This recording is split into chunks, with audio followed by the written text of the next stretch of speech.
नमस्ते बाबूजी। अरे चिराग, तू आज फिर 9:15 बजे आ गया। अरे दुकान का टाइम 10 बजे का है, 10 बजे आएगा। हाँ, वो रोशनी को कॉलेज छोड़ने के बाद कुछ काम होता नहीं है करने को, तो हमने सोचा यहीं चले आते हैं, इसी बहाने आपका थोड़ा हाथ भी बटा देंगे।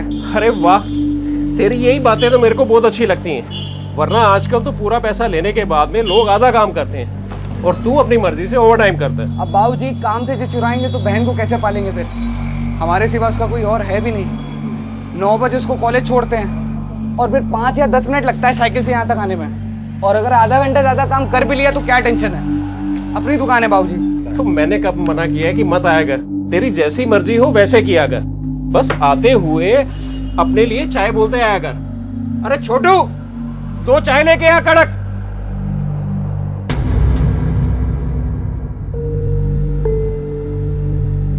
गर्मी ने तो सच में दुख ही कर दिया है। 24 घंटे ना बॉडी पसीने में भीगी रहती है, ऐसा लगता है अभी ना आके निकली हूँ। काश इंसानों के लिए भी कोई फ्रीजर होता ना। ये बेवकूफ, इंसान के लिए फ्रीजर नहीं होता, एसी होता है। और तुम कभी कभी ऐसी बातें करती हो ना जैसे तुम कॉलेज में पढ़ती ही नहीं हो। अच्छा, तो ढूंढ लो ना अपने लिए कोई।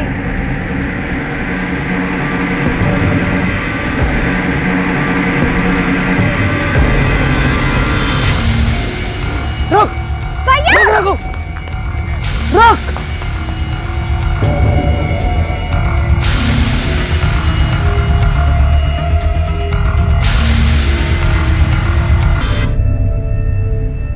राहुल, राहुल, चलो खाना खाने नीचे चलो। मम्मा हट जा, आपका एक्सीडेंट हो जाएगा। अरे पकड़ के दिखा, राहुल, पकड़ के दिखा। पकड़ लिया। चलो, एक्सीडेंट के बच्चे खाना खाते हैं, उसके बाद जो करना है कर ले। हाँ चलो चलो, जिद नहीं करते। चलो मुझे नहीं खाना नहीं बेटा, चलो गुड बॉय है ना, चलो बैठो। ये देखो मम्मा ने ना तेरा फेवरेट दाल खिचड़ी बनाया है, चलो मुंह खोलो। अरे एक काम तुमसे ढंग से नहीं होता, जैसा तुमको बताया गया था तुमको वैसा करना चाहिए था ना, तो उसके आगे वोट करो। कैसा मेरा बाबू? ठीक हूँ। I love you. I love you to.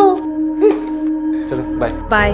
अच्छा राहुल, स्कूल में टीचर ने क्या सिखाया? आज टीचर ने स्कूल में सेंटेंस बनाना सिखाया। अच्छा, My name is Rahul Rathod and I live in Ghaziabad. I love puppies. और टीचर ने कहा वो 1 वीक के बाद हमें जू और एक्वेरियम लेके जाएंगी। वाह, ये तो बहुत अच्छी बात है। मम्मा, जू में बहुत सारे एनिमल्स भी होते हैं, तो डॉग्स भी होते हैं, वो हमें घर लेके जाने देंगे? वहाँ पे पेट नहीं होते हैं, वहाँ पे मंकी, लायन, बेर ये सब देखने को मिलता है। और पता है लायन को क्या कहते हैं? बताओ। शेर खान।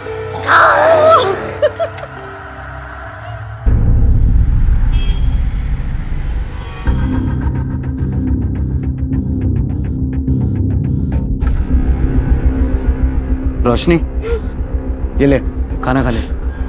देख तेरी फेवरेट सब्जी बनाई है आज। तुझे जितना रोना है तू आज रो ले, लेकिन एक बात ध्यान रखना, अगर अगली बार उस रघु के साथ दिख गई ना तो सच बता रहा हूँ उसका सर फोड़ दूंगा। सर फोड़ना है ना तो मेरा फोड़ो, उसका क्यों फोड़ोगे? अरे यार रोशनी, तुझको एक बार में समझ में नहीं आता है क्या यार? मैं दिन रात इतनी मेहनत करता हूँ ताकि तुम्हारा फ्यूचर अच्छा हो सके, और अच्छे से जानता हूँ उस पर टीचर रघु के साथ तेरा क्या फ्यूचर है। भैया, मैं उससे प्यार करती हूँ।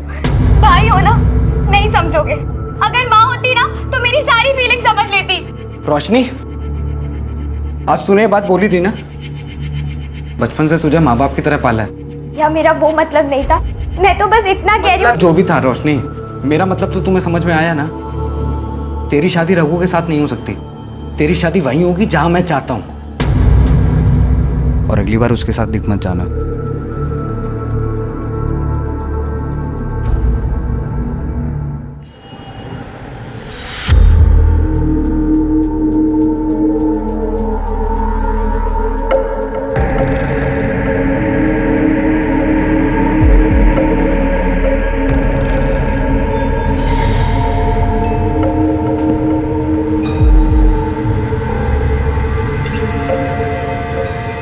खेलना है? ये काटता नहीं है। मम्मी ने बोला है कि स्ट्रेंजर के साथ बात नहीं करनी चाहिए। पर मैं तुम्हारे लिए स्ट्रेंजर थोड़ी हूँ, और ना ये स्ट्रेंजर है। इसका नाम टफी है, तुम चाहो तो उसको एक बार छू सकते हो। आओ।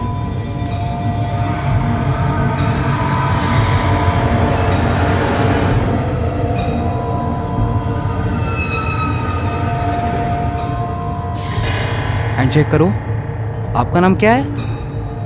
राहुल। राहुल।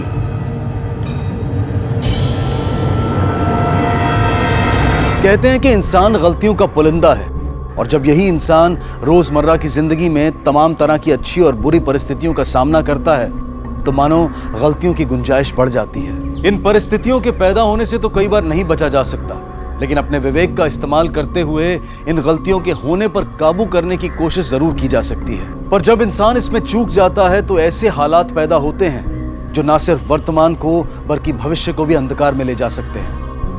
हमारे आज के क्राइम पेट्रोल डायल 100 के एपिसोड में हम ऐसे ही कुछ किरदारों से और उनके हालात से आपको रूबरू करवाने वाले हैं। सर पता नहीं कुछ दिनों से मेरे भैया बहुत अजीब सा बिहेव कर रहे हैं। मतलब? सर कल रात हमारा झगड़ा हुआ था, और जब भी हमारा झगड़ा होता है ना तो हम एक दूसरे के मनपसंद का खाना बनाते हैं एक दूसरे को मनाने के लिए।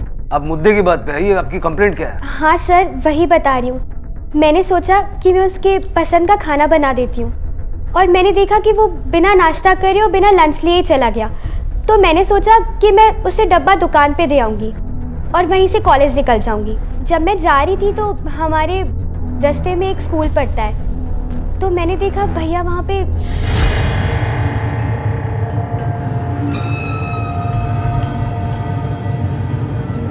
भैया। कौन था वो बच्चा? आप उसे जानती हैं? नहीं सर। मतलब आप ये कहना चाहते हैं कि आपके भाई ने एक बच्चे को किडनैप किया है? पता नहीं सर, पर कुछ तो हुआ है, क्योंकि अभी एक हफ्ते पहले की बात है, मैंने ना उसकी अलमारी में एक चाकू और एक रस्सी भी देखी थी, और जब मैंने पूछा तो उसने मेरी बात को टाल दिया। मैंने आपकी कबर्ड में वो रस्सी और चाकू देखा है, मुझे बताइए। वो काका की दुकान का सामान था रोशनी, तुमको मैं बोल चुका हूँ। तुम जाओ अंदर, मैं आता हूँ। भैया। और अब जब मैंने चेक किया तो वो चाकू और रस्सी गायब है। मतलब वो कोई क्राइम प्लान करने वाला था? कब से? क्राइम का तो पता नहीं सर, लेकिन कुछ तो हुआ है। उसने कैलेंडर्स में कुछ डेट्स भी मार्क करके रखी हैं, और आज ही की तारीख उसने रेड क्रॉस से मार्क की है। पता नहीं उसका फ़ोन भी स्विच ऑफ आ रहा है। मैंने हर जगह ढूंढ लिया। सर आप प्लीज़ उसे बचा लीजिए, मुझे लग रहा है कि वो किसी मुसीबत में ना हो। आप उस दुकान का एड्रेस दे दीजिए जहाँ आपका भाई काम करता है, और स्कूल का पता भी बताइए जहाँ आपने उसे आखिरी बार देखा था। चिराग का मोबाइल ट्रेस करो, पता करो उसकी लास्ट लोकेशन क्या है। आपके पास अपने भाई चिराग का फोटो तो होगा ना?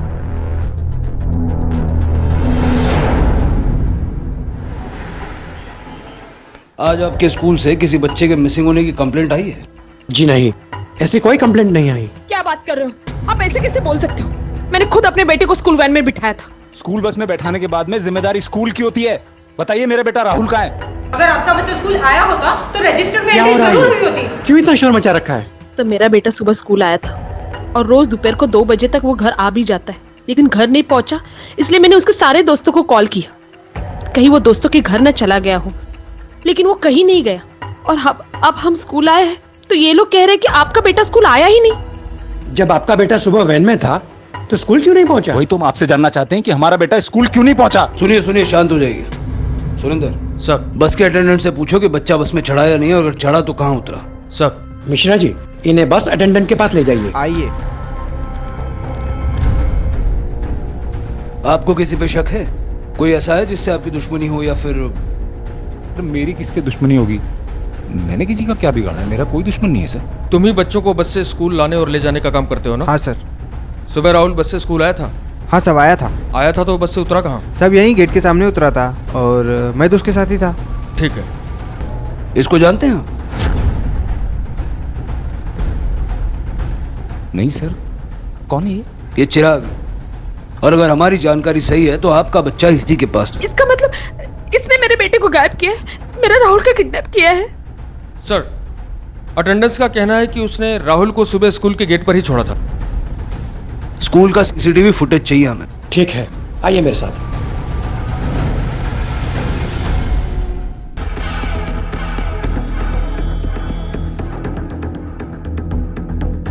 इसे जानती हो? जी नहीं सर। कौन है ये? ये राजन राठौड़ है, बच्चे का बाप, जिसे तुम्हारे भाई ने किडनैप किया। अच्छा ये बताओ, तुम्हारे भाई की किसी से कोई रंजिश वगैरह कभी रही है? तुमने किसी से उसको लड़ते हुए झगड़ते हुए देखा? जी नहीं सर। और वो जो कैलेंडर पे चिराग ने तारीखें मार्क की थी, उसके बारे में और क्या जानते हो? सर मैंने आपको बताया तो, मैंने भैया से बहुत पूछा लेकिन उन्होंने मुझे कुछ भी नहीं बताया। उसका कोई दोस्त या करीबी है जिससे वो रेगुलर बात करता हो? जी नहीं सर, उनका कोई भी दोस्त नहीं है और वो अलग ही रहते हैं, घर से सीधा काम और काम से सीधा घर। और जब उन्होंने कैलेंडर पे डेट मार्क की थी तो मुझे लगा कि हमारे पेरेंट्स की डेथ एनिवर्सरी के लिए की होंगी, उन्हें कोई पूजा या हवन करवाना होगा। लेकिन उसके बाद ही मैंने उन्हें स्कूल में देखा और उनका फ़ोन भी स्विच ऑफ आ रहा है। आप लोगों के रिश्तेदार कहाँ हैं? जी नहीं सर, हमारे कोई रिश्तेदार नहीं है। मम्मी पापा की डेथ के बाद हम दोनों अकेले रहते हैं। अपना एक कांस्टेबल इसके घर की निगरानी पे लगा दो, ये चिराग कभी ना कभी तो वापस आएगा।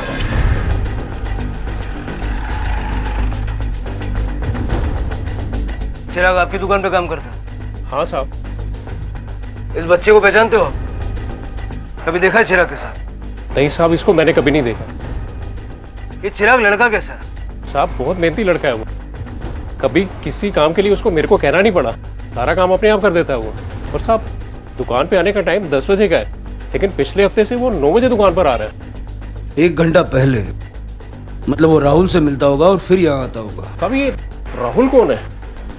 आप इतनी पूछताछ क्यों कर रहे हैं? क्या किया है उसने? देखिए अभी यकीन से तो नहीं कह सकता, लेकिन शायद उसने एक बच्चे का किडनैपिंग किया। नहीं साहब, चिराग ऐसा कर ही नहीं सकता, जरूर आपको गलतफहमी लगी है। चिराग के परिवार में कौन कौन है? साहब वो है और उसकी एक बहन है रोशनी, इतनी मेहनत वो उसी के लिए करता है। वो चाहता है कि पढ़ लिख के वो काबिल बन जाए और किसी अच्छे घर में उसका रिश्ता हो जाए। उसने छुट्टी भी इसीलिए ली थी कि वो दिल्ली जाना चाहता था अपनी बहन के लिए लड़का देखने के लिए।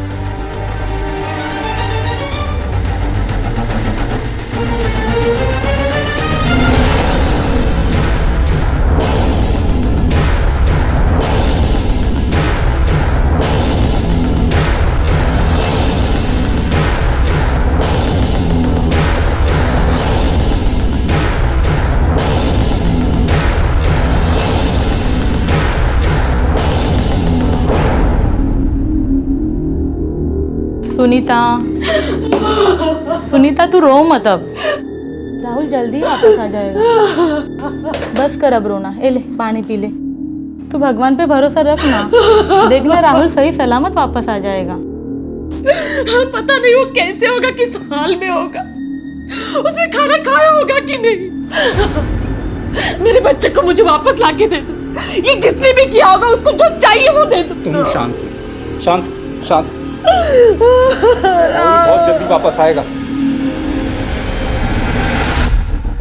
सुरेंद्र, इस फुटेज में ये दिख रहा है कि राहुल स्कूल के गेट को क्रॉस करके दूसरी तरफ गया। इससे ये तो साबित हो गया कि वो स्कूल नहीं गया, लेकिन ये पता नहीं चल पा रहा कि वो गया किस तरह, अपनी मर्जी से गया या फिर किसी ने उसे किडनैप किया। सर रिकॉर्ड के मुताबिक चिराग के मोबाइल का लास्ट लोकेशन दिल्ली दिखा रहा है, जिसके बाद उसका फोन स्विच ऑफ है।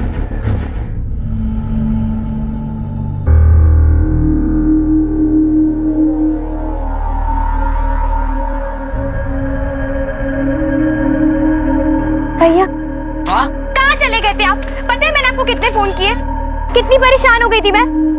कोई परवाह नहीं है ना? रोशनी अब तुम क्या एक साथ 10 सवाल पूछने वाली हो? अंदर चलो, थोड़ा सा पानी दे दो पीने के लिए।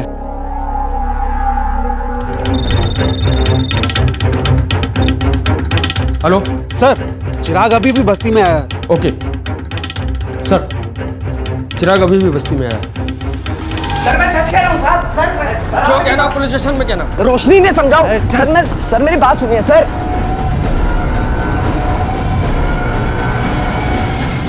इसे पहचानता है? नहीं सर, कौन है ये? ये राजन राठौड़ है, जिसके बच्चे को तूने किडनैप किया। ये बताओ कि राहुल को किडनैप क्यों किया और कहाँ रखा? सर आप कैसी बात कर रहे हैं सर, मुझे कुछ नहीं पता है सर इस बारे में। सर बल्कि मैं तो गाजियाबाद में था ही नहीं सर।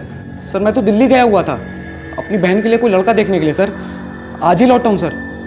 चल उसका नाम, एड्रेस, नंबर सब कुछ दे। सर मैंने सर अपनी बहन का नाम शादी के लिए वहाँ पे प्रोफाइल में लिखवा रखा था सर।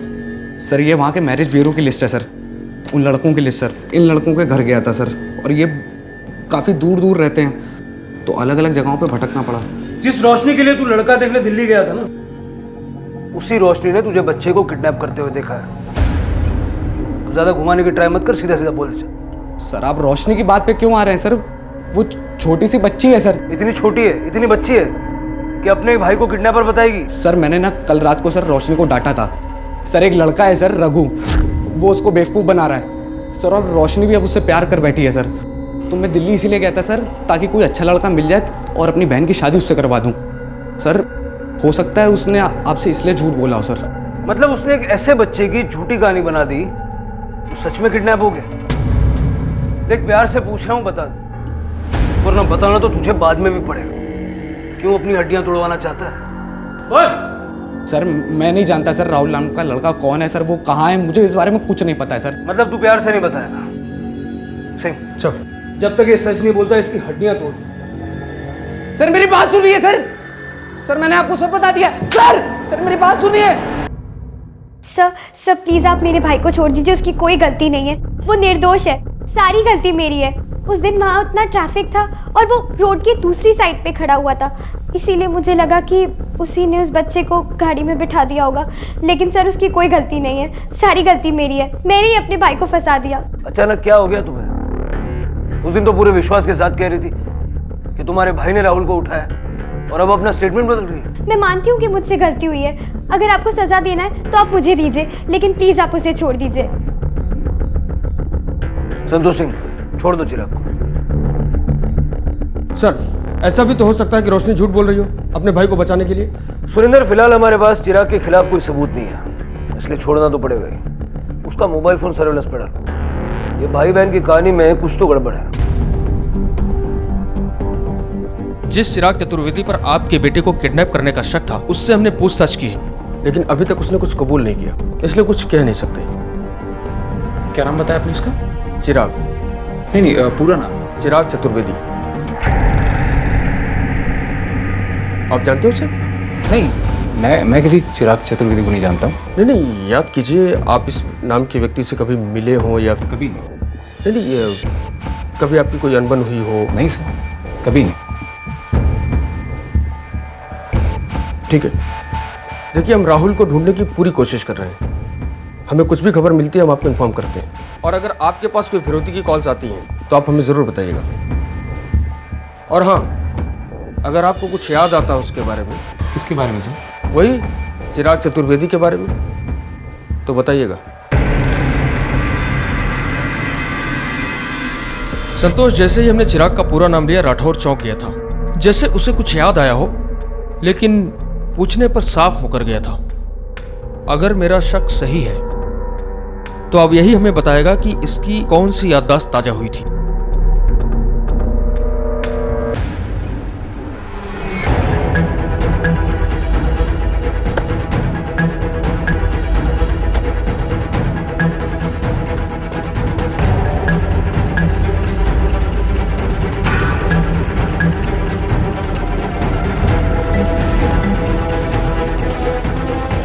चलो चलो चलो, पता तो चले कि इतनी जल्दी में जा कहाँ रहा है।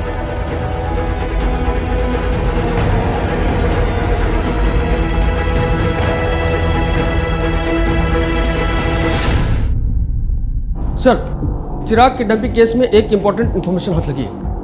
हमने जैसे ही राठौर को चिराग का पूरा नाम बताया, उसने रिएक्ट किया और फिर नॉर्मल हो गया। हमने उसके घर के बाहर उसका वेट किया तो वो बहुत गुस्से में एक आदमी से मिलने पहुंचा, जिसका नाम है वेद प्रकाश। पूरा नाम वेद प्रकाश चतुर्वेदी। ये चिराग का सगा चाचा है सर। इसका मतलब मेरा शक सही निकला, रोशनी ने हमसे झूठ बोला। यस सर, लेकिन जब हमने वेद प्रकाश के पड़ोसियों से पूछताछ की तो पता चला कि सर वेद प्रकाश जी और उनका परिवार सालों से यहीं पर रहते हैं। वेद प्रकाश जी का एक और बड़ा भाई भी था। दोनों पति पत्नी की काफ़ी साल पहले मौत हो गई थी। दोनों ने आत्महत्या कर ली थी। वजह क्या थी आज तक पता नहीं चला। माँ बाप के मरने के बाद वेद प्रकाश जी ने दोनों बच्चों को घर से बाहर निकाल दिया। पता नहीं बेचारे बच्चे कहाँ कहाँ भटकते फिरते होंगे। चिराग वो तो फिर भी बड़ा था, पर रोशनी वो तो बहुत ही छोटी थी। सुना है गाजियाबाद में ही कहीं रहते हैं, पर कभी देखा नहीं। इसका मतलब ये सब एक दूसरे को जानते हैं और हमें गुमराह कर रहे हैं। राठौड़ का बच्चा गायब हुआ इसलिए चिराग बेशक है, और चिराग का नाम सुनते ही राठौड़ चिराग के चाचा वेद प्रकाश से गुस्से में मिलने जाता। इन सबका आपस में कोई ना कोई कनेक्शन तो है जो ये हमारे सामने कबूल नहीं कर रहे। लेकिन सर राठौर क्यों नहीं कबूल करेगा? उसका तो बच्चा गायब हुआ है, और सर उसे तो खुद आकर हमें इन्फॉर्म करना चाहिए था। अगर वो कबूल नहीं कर रहा है सुरेंद्र, तो इसका मतलब है कि राहुल के अलावा इस केस में कई और पहलू हो सकते हैं। तो वो क्या हो सकते हैं वो हमें चिराग बताएगा। Let's go.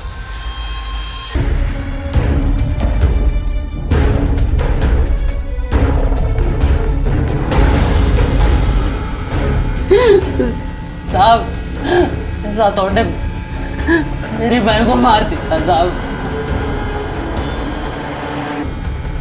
मार दिया साहब। मर्डर वेपन मिलता है के आसपास पांडे, चिराग को पूछताछ के लिए पुलिस स्टेशन लेके जाओ, तब तक मैं वहां पहुंचता हूँ। सर चलो पीछे चलो, निकलो।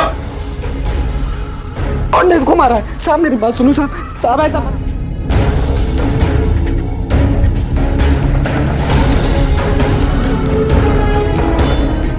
जब ये मर्डर हुआ आपने कुछ देखा था? कोई आवाज या शोर कुछ सुनाई दिया आपको? नहीं साहब, यहाँ कीर्तन चल रहा था, लाउड स्पीकर बज रहा था, तो कुछ सुनाई नहीं दिया साहब। ठीक है। जीने की इच्छा से भरपूर और उज्जवल भविष्य के सपने देखने वाली रोशनी का कत्ल हो चुका था। वो रोशनी जो अपने इकलौते सहारे चिराग के विरुद्ध जाकर एक अनजान मासूम बच्चे की जान बचाना चाहती थी। आखिरकार चिराग की दुनिया जो कि उसकी बहन थी, उसकी मौत हो चुकी थी। सवाल यह भी था कि आखिर चिराग राहुल को क्यों मारना चाहता था? वो उससे इतनी नफरत क्यों करता था कि उसकी बहन भी इस नफरत की बलि चढ़ गई? आखिर रोशनी की मौत से किसको फायदा होने वाला था? ऐसे एक नहीं हजार सवाल पुलिस की तरफ मुंह बाए खड़े थे और पुलिस भी इनके जवाबों की तलाश में दिन रात एक कर रही थी। रोशनी ने तुम्हारे खिलाफ पुलिस कंप्लेंट की, इसीलिए तुमने उसे मार दिया ना? मैंने नहीं मारा है सर रोशनी को, मेरी जान थी सर वो, मैं ये सब क्यों करता सर? सर बल्कि राठौड़ ने उसकी जान ली है सर। मैं रास्ते में था तब मैंने देखा था सर, राठौड़ ने सर मेरी घर से बाहर निकल रहा था काफी गुस्से में सर। सर अपनी काली गाड़ी में बैठा और चला गया वो। मुझे कुछ समझ में नहीं आया सर। मैं अंदर जाके देखा सर, रोशनी की लाश।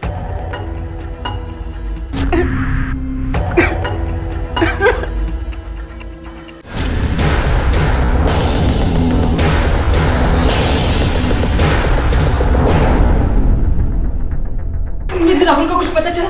मेरा बेटा मिल गया? अभी तक तो नहीं, लेकिन अब शायद जल्दी मिल जाएगा। फिलहाल हम यहाँ राहुल के लिए नहीं, आपके पति को पुलिस स्टेशन ले जाने के लिए आए हैं। जी? क्यों? आपसे कुछ पूछताछ करनी है। चलिए। आप बात तो बताइए पुलिस स्टेशन में। लेकिन इन्होंने क्या किया?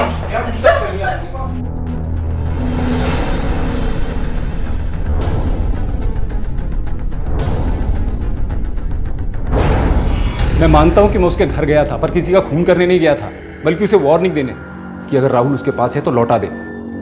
लेकिन जब मैं उसके यहां पहुंचा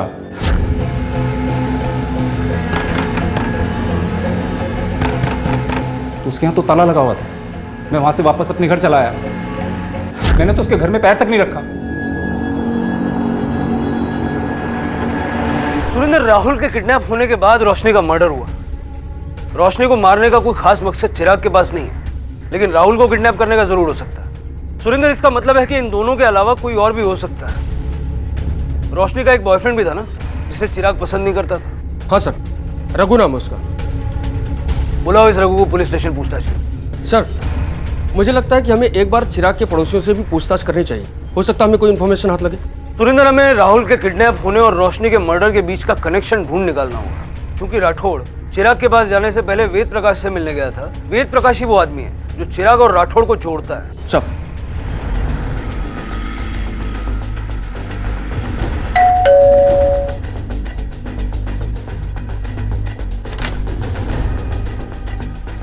जी? राजन राठौड़ को कैसे जानते हैं आप? राजन राठौड़ मतलब अब क्यों पूछ रहे हैं आप? जो पूछा है वो बताइए ना। बिजनेस की वजह से। क्या बिजनेस है आपका? जी, मैं फाइनेंस का इंतजाम करवाता हूँ।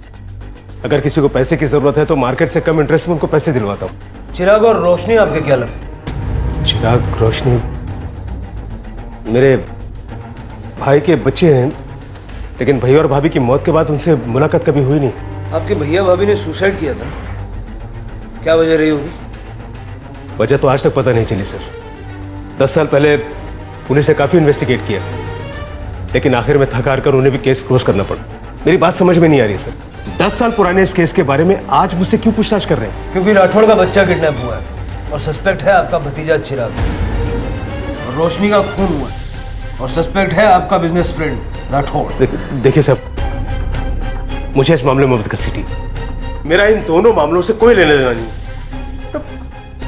कई सालों से तो चिराग से मैं मिला भी नहीं। ठीक है, यहाँ सब एक दूसरे को जानते हैं पर मुकर रहे हैं। चिराग के माँ बाप आत्महत्या करते हैं, चिराग राठौड़ के बच्चे को किडनैप करता है। राठौड़ इसी गुस्से में चिराग की बहन रोशनी का खून कर देता है और यही राठौड़ वेद प्रकाश के साथ बिजनेस भी करता है और इसी वेद प्रकाश को भतीजी की मौत से भी फर्क नहीं पड़ता। याद है सुरेंद्र, रोशनी ने बड़ी कड़वाहट के साथ कहा था कि उनके कोई रिश्तेदार नहीं है। जी नहीं सर, हमारे कोई रिश्तेदार नहीं है।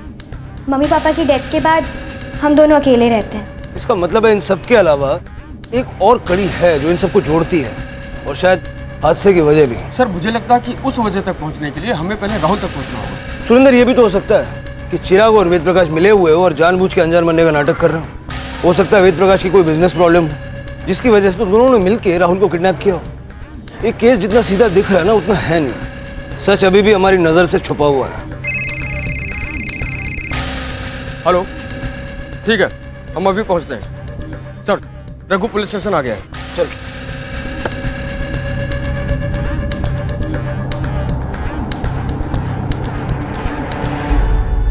सर मैं रोशनी को क्यों मारूंगा? सर हम दोनों तो एक दूसरे से प्यार करते थे। सर हम दोनों अभी भाग के शादी भी करने वाले थे। ठीक है सर, तूने नहीं मारा। किसने मारा होगा? चिराग ने, क्योंकि वो तो नहीं चाहता था कि तुम दोनों की शादी हो। नहीं सर, सर चिराग ऐसे कर ही नहीं सकता सर। सर वो तो अपनी बहन को जान से ज्यादा प्यार करता था सर, एक बाप की तरह ख्याल रखता था उसका। लेकिन सर कुछ दिनों से रोशनी बता रही थी कि वो आजकल बहुत ज़्यादा गुस्सा करने लगा है, हर बात बात पे छिड़ जाता है सर। ये बात तो उसने रोशनी को भी नहीं बताई कि उसके दिमाग में क्या चल रहा था सर।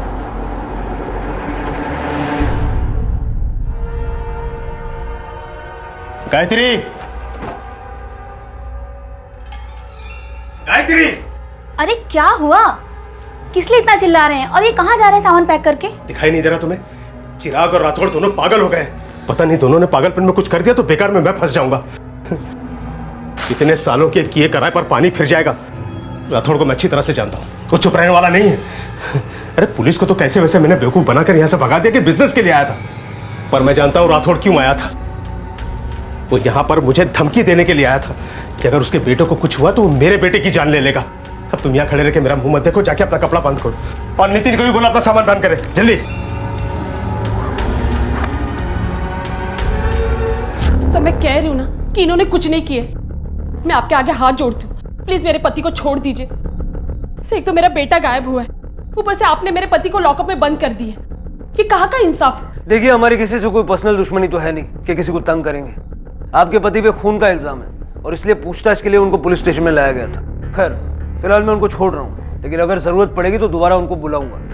उनसे कहिएगा कि वो शहर से बाहर नहीं जा सकते। सिंह सर, चिराग और राठौड़ दोनों को छोड़ो। Yes sir. सुनीता, आप ठीक तो है ना? सर आप इसे क्यों छोड़ रहे हो सर? इसी ने मेरी बहन का खून किया है। बकवास बंद कर। मैंने किसी को नहीं मारा, बल्कि तूने मेरे बेटे का किडनैप किया है। क्या? अरे तू झूठ बोल रहा है। पुलिस स्टेशन है, ज्यादा बकवास की ना दोनों को वापस अंदर कर दूंगा। सर, मैं आपके आगे हाथ जोड़ती हूँ, प्लीज मेरे बेटे को ढूंढ लीजिए। प्लीज सर, कोशिश कीजिएगा। हाँ मैं कोशिश करूंगा।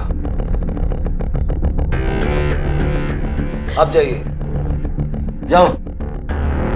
सुरेंद्र, इस चिराग के आस पड़ोस में फिर से पूछताछ करो, छोटी से छोटी इंफॉर्मेशन कलेक्ट करो। चलो।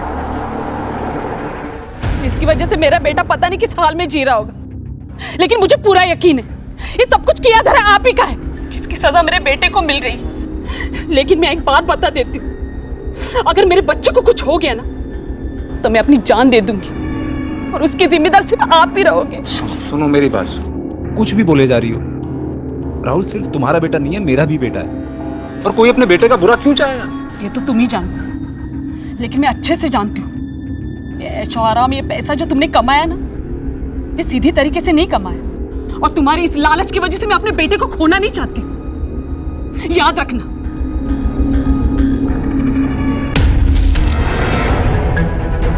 चिराग और रोशनी का आपस में रिश्ता कैसा था? दोनों की बनती थी आपस में? बहुत बनती थी साहब। चिराग तो अपनी बहन रोशनी के लिए जी रहा था, वो अपनी बहन से बहुत प्यार करता है। ठीक है सर, ये चिराग का पड़ोसी सुरेश है, इसके पास एक बहुत इंपॉर्टेंट इन्फॉर्मेशन है। नमस्ते सर। बताइए। सर मैं दिल्ली जा रहा था तो चिराग आया और बोला कि उसका एक पार्सल मैं दिल्ली में डिलीवर कर दूं। मैंने बोला ठीक है, मेरे बैग में रख दो। पार्सल जब रख रहा था तो उसका फ़ोन मेरे बैग में गिर गया। उसके बाद जब मैं दिल्ली पहुंचा तो हेलो, हाँ कौन? चिराग, मैं सुरेश बोल रहा हूँ। अरे तेरा फ़ोन मेरे ही बैग में गिर गया था। आप उसको बंद करके रख दीजिएगा, नहीं तो बहुत फ़ोन होंगे, आप परेशान हो जाओगे। अच्छा ठीक है, मैं ऑफ कर देता हूँ। हाँ ठीक है, आप वापस आओगे, मैं आपसे तब ले लूँगा। फिर जब रात को घर वापस आया सर तो चिराग अपना फ़ोन ले गया। लो चिराग भाई, अपना फ़ोन लो। अरे थैंक यू भाई, चलता हूँ, अब रोशनी इंतजार कर रही होगी। ठीक है ठीक है, ठीक, शुक्रिया। थैंक यू सुरेश जी, आपने वाकई बहुत इंपॉर्टेंट इन्फॉर्मेशन हमारे साथ शेयर की। अब आप जा सकते। Thank you sir. Surendra sir, ये साफ हो गया कि चिराग ने हमसे झूठ बोला। वो गाजियाबाद में ही था और उसका फोन इसके बैग में गलती से नहीं गिरा था, उसने जानबूझ के रखा था ताकि वो हमें गुमराह कर सके। इसका मतलब है कि किडनैपिंग उसने पूरी प्लानिंग के साथ की और जिसकी वजह वेद प्रकाश और राठौड़ को पता। इन तीनों को उठा लो। सर, अगर आपने पहले ही हमें सब कुछ सच सच बता दिया होता तो आज आपका बेटा आपके पास होता और इस तरह आपको परेशान नहीं होना पड़ता। जी, क्या बता देना चाहिए था? ज्यादा स्मार्ट बनने की जरूरत नहीं है। ये तो हमें पता है कि आपके बेटे को चिराग ने ही किडनैप किया है, लेकिन उसने ऐसा क्यों किया ये आप हमें बताएंगे।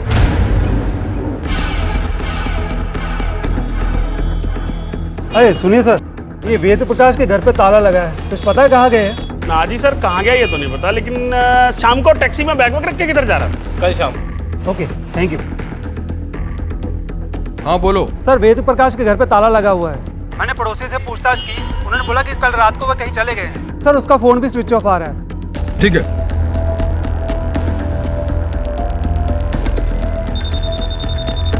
हेलो सर, वेद प्रकाश शायद फरार हो गया है। पूरी फैमिली कल रात को कहीं चली गई है। सर, इसका मतलब राहुल किडनैपिंग और रोशनी के मर्डर से उसका कोई न कोई वास्ता जरूर है, वरना इस तरह रातों रात ताला लगाकर भागता क्यों वो?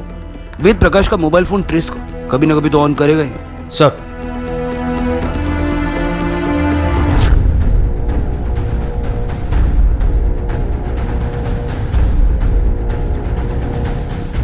चिराग, यहीं खड़े रहो, गली पे नजर रखो।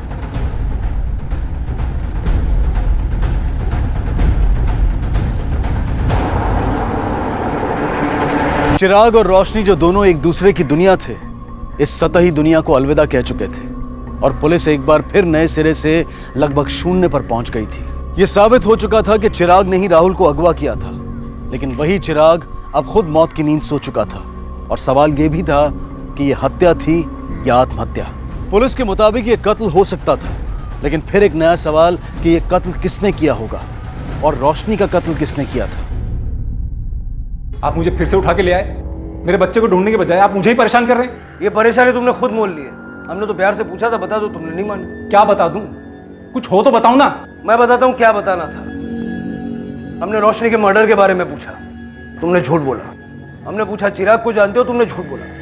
लेकिन जैसे ही चिराग का पूरा नाम तुमने सुना, तुम सीधे उसके चाचा वेद प्रकाश चतुर्वेदी के वहां पहुंच गए। अगर अपने बच्चे को सही सलामत चाहते हो तो सच बोलने का ये आखिरी मौका है, क्योंकि जिस चिराग ने तुम्हारे बच्चे को किडनैप किया है वो तो मर गया। चिराग मर गया? सर, तो मेरे बच्चे का क्या होगा सर? तो ऐसे बन रहा है जैसे तुम जानते नहीं चिराग मर गया। तूने मारा है चिराग को। मैं चिराग को क्यों मारूंगा सर? मेरा बच्चा उसके पास में। फिर बता, तेरा और चिराग का क्या कनेक्शन था? मैं चिराग के माँ बाप को पहले से जानता था।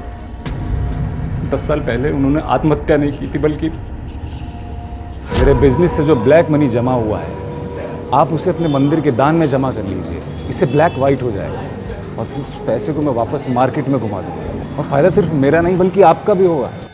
इसके लिए मैं आपको अच्छी खासी बड़ी रकम दूंगा। तेरी हिम्मत कैसे हुई ईश्वर के पवित्र स्थल के बारे में ऐसे दूषित बातें करने की? लेकिन मैं सिर्फ पुलिस से नहीं बल्कि इनकम टैक्स डिपार्टमेंट वालों से भी तुम्हारा और वेद प्रकाश की करतूत के बारे में शिकायत करूंगा। तब तुम दोनों को पता चलेगा कि ब्लैक मनी व्हाइट कैसे होता है। चिराग को कैसे पता चल गया? उस दिन जब मैंने चिराग का पूरा नाम सुना तो मैं समझ गया कि अपने माँ बाप का बदला लेने के लिए उसने मेरे राहुल को किडनैप किया। मेरा राहुल मासूम है, उसकी कोई गलती नहीं है, उसे बचा लो। जिन लोगों को मार के तूने पेड़ से लटकाया था वो भी मासूम ही थे, तब ये मासूमियत का ख्याल आया नहीं तुझे? सर मेरे बच्चे को बचा लो प्लीज। राहुल की किडनैपिंग का रीजन तो क्लियर है सुरेंद्र, कि चिराग ने बदला लेने के लिए राहुल को किडनैप किया। लेकिन चिराग के बाद अब राहुल कहाँ है ये पता लगाना हमारे लिए थोड़ा मुश्किल हो गया। और चिराग और रोशनी के मर्डर का भी कोई स्ट्रॉन्ग क्लू अभी तक हमारे हाथ नहीं लगा। सर मुझे नहीं लगता कि चिराग को राठौर ने मारा होगा, क्योंकि उसके मरने से तो राहुल का मिल पाना और मुश्किल हो जाएगा। सर कहीं ऐसा तो नहीं कि चिराग ने ही राहुल का खून करके उसे कहीं ठिकाने लगा दिया हो? नहीं सुरेंद्र, अगर चिराग ने राहुल को मार दिया होता तो उसकी बॉडी राठौड़ को सौंप देता, लेकिन उसे मारना शायद उसका मोटिव नहीं था। उस दिन जब हमने उन दोनों को छोड़ा तो मिसेज राठौड़ को रोता हुआ देख के उसके चेहरे पे जो खुशी थी उससे मुझे ये लगा कि वो उन्हें तड़पता हुआ देखना चाहता। अक्सर ऐसे केसेस में मैंने देखा है कि किडनैपर मारता नहीं है बल्कि सामने वाले को तड़पता हुआ देख के खुश होता है। मुझे लगता है कि राहुल जिंदा है, लेकिन वो कहाँ है ये पता लगाना जरा मुश्किल है। हाँ सर, क्योंकि मोबाइल लोकेशन और पड़ोसियों के मुताबिक वो उस दौरान अपने एरिया से बाहर कहीं नहीं गया। आखिर कहाँ रखा होगा उसने राहुल को? इस घर में कौन रहता है? इस घर में कोई नहीं रहता साहब, ये मकान तो महीनों से बंद है। इसकी चाबी चिराग के पास है सर। सर ऐसा भी तो हो सकता है कि उसने राहुल को अपने एरिया में कहीं छुपा रखा हो, और अगर मेरा शक सही है सर तो राहुल शायद हमें वहीं मिलना चाहिए। चलो चलो। सर वेद प्रकाश का मोबाइल फोन नोएडा के एक गांव में ट्रेस हुआ है। इंक्वायरी की तो पता चला कि वहाँ उसकी ससुराल है, वहीं छुप के बैठा हुआ है। मैंने वहाँ की टीम को इन्फॉर्म कर दिया है, वो लोग उसे लेकर आते होंगे सर। मेरी बात तो सुनिए साहब। आप गाड़ी में बैठिए। अरे मेरी बात सुनिए, इन्होंने कुछ नहीं किया, इन्हें मत लेके जाइए, इन्हें मत लेके जाइए। कहाँ जा रहे हैं आप? Thank you so much. सिर्फ आप ही की वजह से मुझे मेरा बेटा सही सलामत वापस मिल गया। आपका ये एहसान मैं कभी नहीं भूलूंगी। देखिए हमने आप पे कोई एहसान नहीं किया, जो हमने किया वो हमारा फर्ज था। अगर आप इजाजत दे तो हम राहुल से कुछ सवाल पूछना चाहते हैं। हाँ हाँ सर, क्यों नहीं, जो पूछना है वो इसे पूछिए। बेटा जिस जगह से आप हमें मिले थे उस जगह आपको कौन लेके गया था? चिराग भैया मुझे लेके गए थे टफी के साथ खेलने के लिए। उसके बाद उन्होंने मुझे रूम में लॉक कर दिया। अब बोलो क्यों मारा चिराग को? देखिए सर, मैं वहाँ गया ज़रूर था, लेकिन मैंने चिराग को नहीं मारा। मैं तो वहाँ उससे बात करने के लिए गया था, उसे समझाने के लिए गया था कि अगर उसने राहुल को किडनैप किया है तो उसे छोड़ दे। क्योंकि राठौड़ मुझे बार बार धमकी दे रहा था कि अगर उसके बेटे राहुल को कुछ हुआ तो मेरे बेटे की जान ले लेगा। मैं वहाँ पहुँचा तो देखा चिराग की लाश लटकी हुई है सर। कुछ देर के लिए तो मुझे समझ में नहीं आया कि मैं क्या करूँ। फिर मुझे लगा कि यही मौका है राठौड़ को फंसाने का। जब उसने मेरे भाई और भाभी का खून किया तब मैं भी वहाँ पहुँचा था। फिर ना कोई प्रॉफिट ना इनकी वो सब बची हुई प्रॉपर्टी। लेकिन लालच में अपना मुंह बंद कर लिया मैंने और उसका साथ दिया। मेरे पास यही एक मौका था कि चिराग के सुसाइड को मर्डर बना दूं। उस चिट्ठी में चिराग ने यह भी लिखा था कि उसने राहुल को कहाँ छुपाया है, और राठौड़ को फंसाने के लिए मैंने वो चिट्ठी अपने पास छुपा के रख ली। उसके बारे में किसी को कुछ नहीं बताया, लेकिन पता नहीं कैसे राहुल ने मुझे देख लिया। सर ये सच बोल रहा है। पोस्टमार्टम रिपोर्ट के मुताबिक चिराग की बॉडी पर चोट के निशान उसकी मौत के 1 घंटे बाद के हैं। काश चिराग ने बदला लेने का तरीका अपनाने की बजाय पुलिस की मदद ली होती तो इन जैसे भेड़ियों को सजा भी मिलती और चिराग और रोशनी अपनी जिंदगी से भी हाथ नहीं धोते। चिराग ने अपने अंदर एक ऐसी नफरत को पाला था जिसने उसके माँ बाप के कत्ल का बदला लेने के लिए उसे एक मासूम बच्चे की बलि चढ़ाने के लिए भी तैयार कर दिया, जिसका इस सबसे कोई लेना देना नहीं था। और नफरत के इस खेल में चिराग और रोशनी दोनों अपनी जिंदगी हार बैठे। राजन राठौड़ को चिराग के माता पिता के कत्ल के लिए और वेद प्रकाश को अपने भाई और भाभी के कत्ल में शामिल होने और सबूत मिटाने के जुर्म में गिरफ्तार किया गया है। ये दोनों इस वक्त न्यायिक हिरासत में हैं। ईर्ष्या, द्वेष, घृणा, जब भी कोई ऐसा भाव आप पर हावी हो तो रुक कर अपने आप से ये सवाल जरूर पूछें कि इसका हासिल क्या है। क्या जायज है ये घृणा, ये नफरत, ये लालच? क्या जिंदगी सिर्फ सीधे साधे रास्ते पर चलकर प्यार से नहीं जी जा सकती? यकीन मानिए अपने आप से सवाल करने की आदत हमें गुनहगार और इंसान से जानवर बनने की प्रक्रिया से सुरक्षित कर लेगी।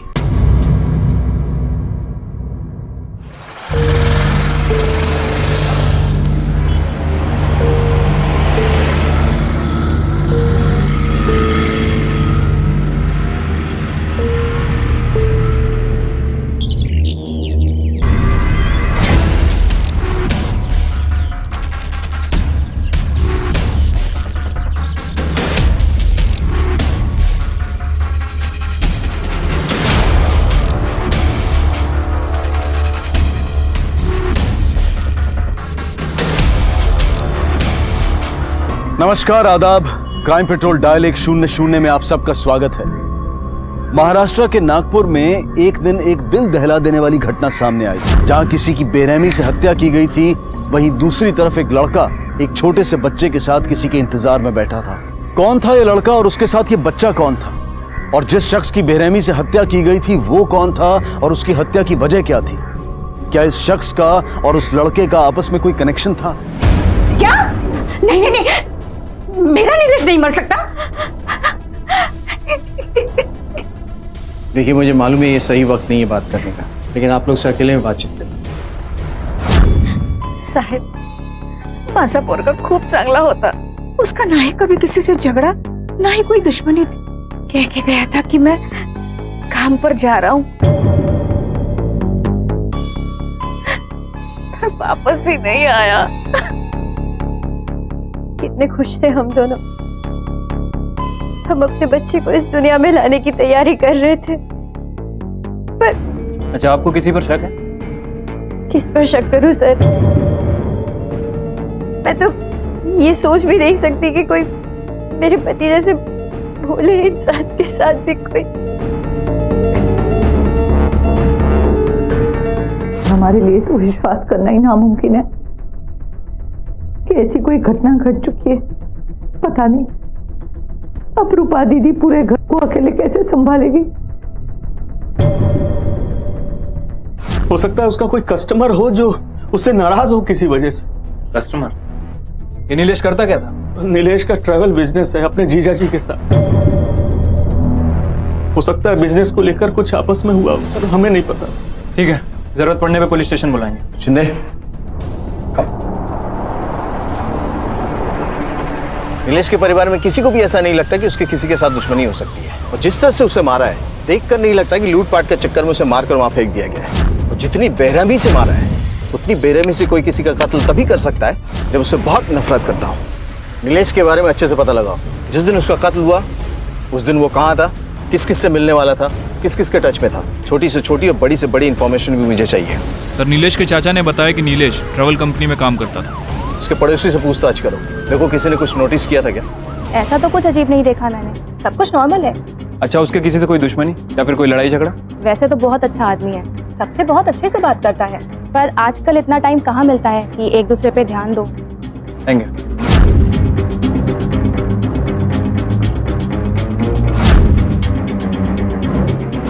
कुछ दिन पहले नीलेश का अपने अंकल के साथ झगड़ा हुआ था। इस बात को लेकर झगड़ा हुआ था ये मैं श्योर नहीं हूँ। कितनी बार समझाया तुझे, तू समझता क्यों नहीं है? आखिर कब सुधरेगा तू? क्या क्या? मेरी बीवी, मेरा घर, मेरी मर्जी। देख, मेरे सामने पैदा हुआ है तू, और मुझसे ज्यादा उड़ने की कोशिश मत करना, समझा? दोबारा ऐसा किया ना तो क्या?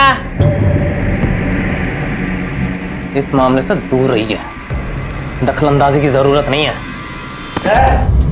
इस बार प्यार से समझा रहा हूं तुझे नीलेश, और अगली बार ऐसा किया ना तो मेरे पास दूसरे स्टाइल भी है, समझा?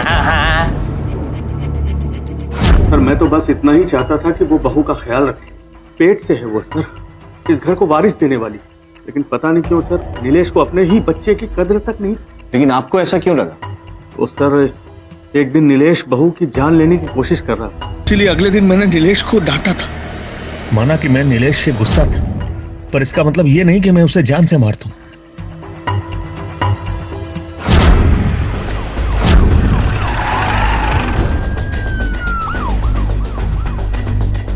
झगड़ा किस मियाँ बीवी में नहीं होता सर, हमारे बीच में भी कभी कभार होते थे, लेकिन उसका ये मतलब नहीं कि वो बुरे थे या मुझे नुकसान पहुंचाना चाहते थे, बल्कि तो मुझसे बहुत प्यार करते थे। मेरा कहीं ऐसा तो नहीं कि तुम कुछ छुपा रही हो हमसे? मैं क्या छुपाऊंगी सर? देखो, हम तुम्हारे पति के कातिल की ही तलाश कर रहे हैं, और ऐसे में हर एंगल से इस केस की छानबीन करनी ही पड़ेगी। मीरा के चेहरे पे साफ लिखा हुआ था कि वो झूठ बोल रही है और कुछ छुपाने की कोशिश कर रही है, पर ऐसा क्यों कर रही है ये बात समझ में नहीं आई। नीलेश की कहानी काफी उलझी हुई लग रही है। एक काम करो, इसके कॉल रिकॉर्ड्स निकलवाओ। 5 लाख, पूरे 5 लाख फटाफट लेकर आ जाओ। और सुनो, पुलिस को बुलाने की गलती बिल्कुल मत करना।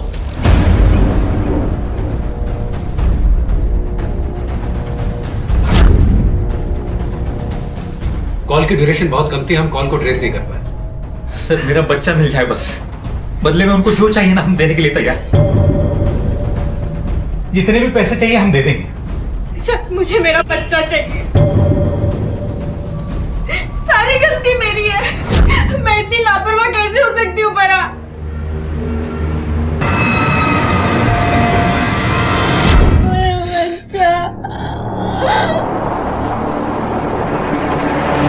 नहीं सर, हम लोग मीरा के साथ टच में नहीं है। उसने हमारी मर्जी के खिलाफ शादी की थी, इसलिए हमने उससे सारे रिश्ते तोड़ दिए।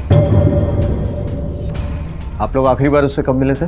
अरसा हो गया सर, अब तो उसका चेहरा भी जहन में धुंधला धुंधला सा याद है। सुनते, हो सकता है कि वो हमसे झूठ बोल रहे हो। शायद उसके बाप और भाई ने मिलकर उसे मारा ऑनर किलिंग में, या फिर उन्हें इस बात का पता चल गया था कि नीलेश मीरा को मारता था, इसलिए गुस्से में आके उन्होंने उसका काम तमाम कर दिया। सर इसका मतलब मीरा का उसके भाई और पिता से कोई ताल्लुक नहीं है। एक काम करो, उनके कॉल रिकॉर्ड्स निकलवाओ। Yes sir. सर नीलेश के कॉल रिकॉर्ड ऑलरेडी आ चुके हैं और मैंने चेक भी किए हैं। सर कॉल रिकॉर्ड के हिसाब से वो किसी नीतू, शंकर, वंदना और अनीता के टच में है। सर इन 4 लोगों से नीलेश की बहुत ज्यादा बातें होती थी। इन चारों के बारे में इंफॉर्मेशन निकलवाओ। Yes sir.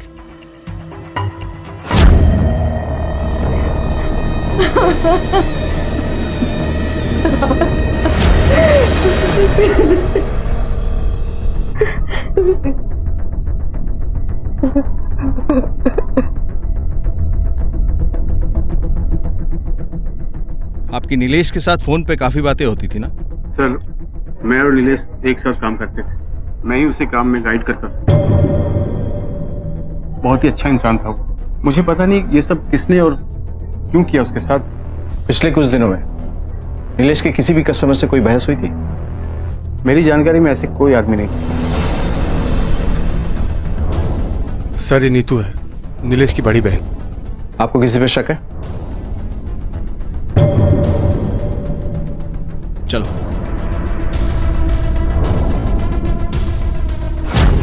क्या लगता है सर, ये शंकर सच बोल रहा है? हो सकता है अपने धंधे को बचाने के चक्कर में हमसे झूठ भी बोल रहा हूँ। हो सकता है नीलेश का किसी कस्टमर के साथ झगड़ा हुआ हो, या कुछ ऐसा जो उसे पता और हमें नहीं बताना चाहता है। एक काम करो, इस शंकर और इसके बिजनेस के प्रेजेंट, पास्ट और फ्यूचर सबके बारे में खोद के निकालो। वैसे चाचा को देख के लगता नहीं कि उसमें इतनी हिम्मत है कि किसी को मार सकता है। नीलेश का मर्डर इस फैमिली की रंजिश या उसका शंकर के साथ बिजनेस की वजह से हो सकता है। नीलेश की हत्या तो गहरी दुश्मनी या आपसी रंजिश की तरफ इशारा कर रही थी, लेकिन पुलिस को इस मामले में अब तक कोई ठोस सबूत नहीं मिला था। पुलिस की शक की सुई धीरे धीरे नीलेश की पत्नी, उसके परिवार और उसके चाचा पर घूम रही थी। पुलिस को इस बात का भी शक था कि शायद नीलेश का अपने बिजनेस में किसी के साथ झगड़े या दुश्मनी का एंगल हो जो इस हत्या का कारण बना हो। इसलिए पुलिस ने नीलेश के जीजा शंकर के बारे में इंफॉर्मेशन निकालना शुरू किया, जिसके साथ वो बिजनेस करता था। और इस सब के बीच 15 साल का कृष्णा एक बड़े अपराध को अंजाम देने में जुटा हुआ था। आखिर कृष्णा ये सब क्यों कर रहा था? क्या वो इस षड्यंत्र में अकेला था?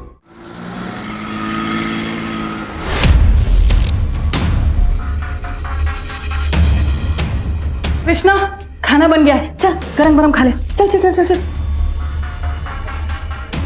खा ले, फिर हॉकी मैच के लिए चले जाना। कृष्णा आजकल तेरा ध्यान कहाँ रहता है? कुछ नहीं माँ। कुछ तो है, तू परेशान रहने लगा है और अपनी हालत तो देख, कितना दुबला होता जा रहा है। कल दोपहर 3 बजे मैं तुम्हारा मैदान पर इंतजार करूंगा, पूरे पैसे लेकर आ जाना। देखो पैसे तैयार है, मेरा बच्चा कैसा है? बच्चा भी ठीक है, कल आके ले जाना। एक मिनट, देखो तुमने जितना बोला था उतना पैसा मैं तुम्हें दे रहा हूँ। मेरा बच्चा सही सलामत मुझे मिल जाना चाहिए बस। कृष्णा खाना खा। पर क्या बार बार घड़ी देख रहा है? माँ मुझे लेट हो रहा है, मैं आगे खा लूंगा पक्का। चुपचाप यहाँ बैठ, खाना खा फिर जाना। चल मुकुल। बस बस बस। क्या बस बस बस? एक और तो मेरा हो गया। बाय कृष्णा, मैं आगे खा लूंगा। सुन ना,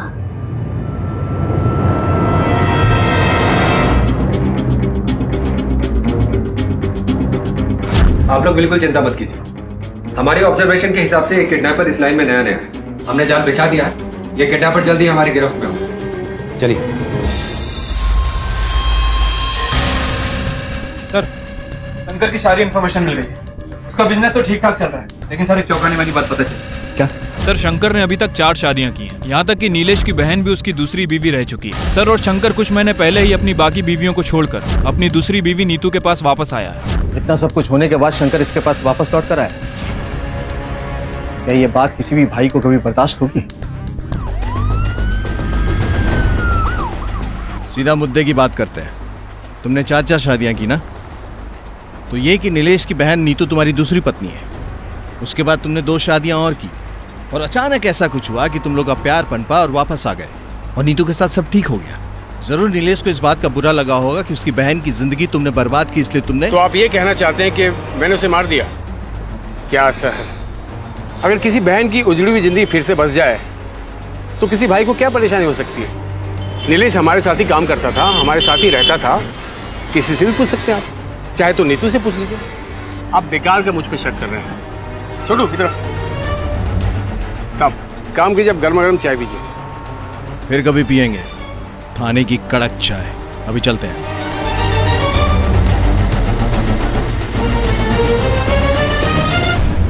भाई तो इस बात से सबसे ज्यादा खुश होते शंकर ने पहले जो कुछ भी किया, पर मेरे लिए वो बहुत अच्छा है।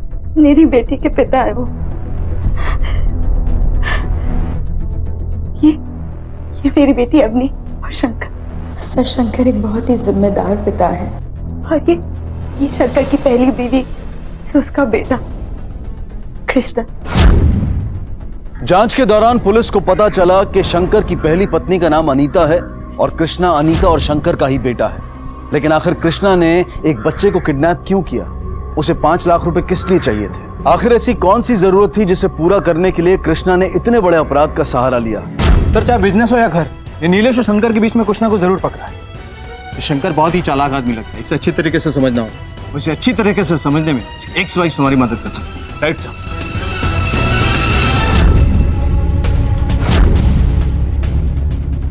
फरहान, मुझे बहुत टेंशन हो रही है। इतनी देर हो गई, अब तक कोई भी नहीं आया है। अरे अपनी सेफ्टी के लिए वो हमें टेस्ट कर रहा होगा। तुम जरा चुपचाप रहो, उसका वेट करते थे। मैं जा रही हूँ। रंजना, ये रंजना क्या कर रही हो रंजना? सर आप समझ नहीं रहे, मेरा बच्चा उनके पास है। उन्होंने हमें बहुत धोखा दिया है सर। टाइम तो बहुत हो गया। मुझे लगता है किडनैपर ने खतरे को भांप लिया होगा, इसलिए वो यहाँ पर नहीं आया। राणे, इस पूरे एरिया की अच्छी तरीके से तलाशी लो। देखो साहब,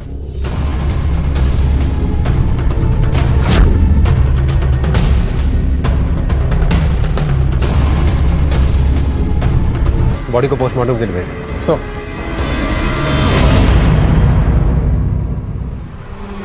देखिए, जितनी बुरी तरीके से नीलेश को मारा गया है, उसे देख के तो हमें यही लगता है किसी ने भारी दुश्मनी का बदला लेने के लिए सब किया है। क्या? नीलेश अनिल को मार दिया?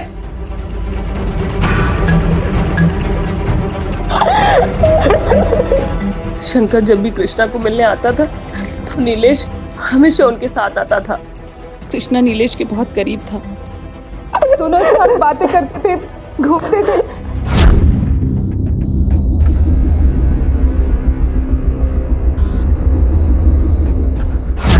कृष्णा बेटा डरो मत। अच्छा एक बात बताओ, पिछले कुछ दिनों में नीलेश की किसी के साथ कोई लड़ाई हुई थी? I mean, तुम्हारे पापा के साथ?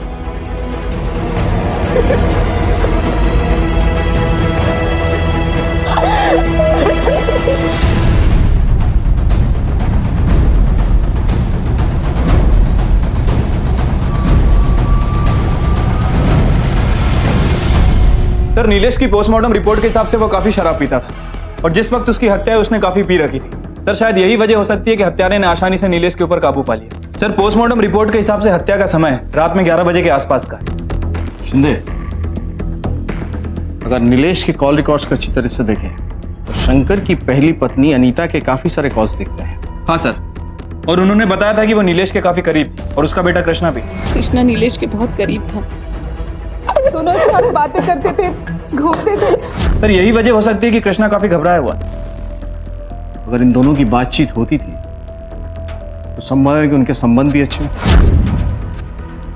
और यही बात कृष्णा को अच्छी नहीं लगती होगी। कृष्णा के कॉल रिकॉर्ड्स निकालो, उस पर कड़ी नजर रखो। पर सर आपको क्या लगता है कि कृष्णा में इतनी ताकत है कि वो नीलेश के सर पे कील ठोक सकता है? बिल्कुल, क्योंकि नशे की हालत में किसी को भी मारना और कील ठोकना बहुत आसान है।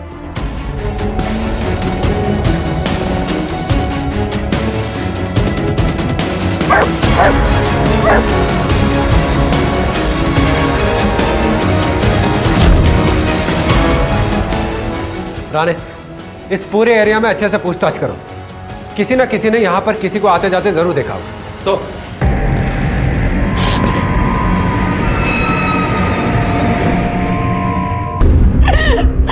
क्या हुआ कृष्णा? तू रो क्यों रहा है? क्या हुआ? आई मुझे अकेला छोड़। कैसे अकेला छोड़ दूं? तेरा सबंधरा है कौन?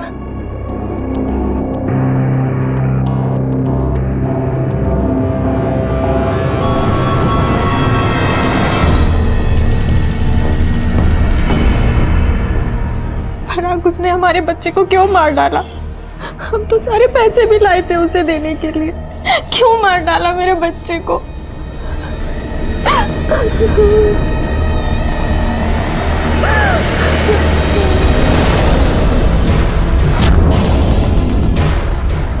तुमने किसी को देखा था यहाँ पे?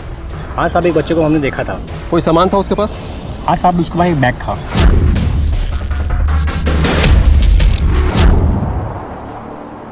सर, कृष्णा के फोन रिकॉर्ड्स आ गए। सर, रिकॉर्ड के हिसाब से एक नई बात पता चली है।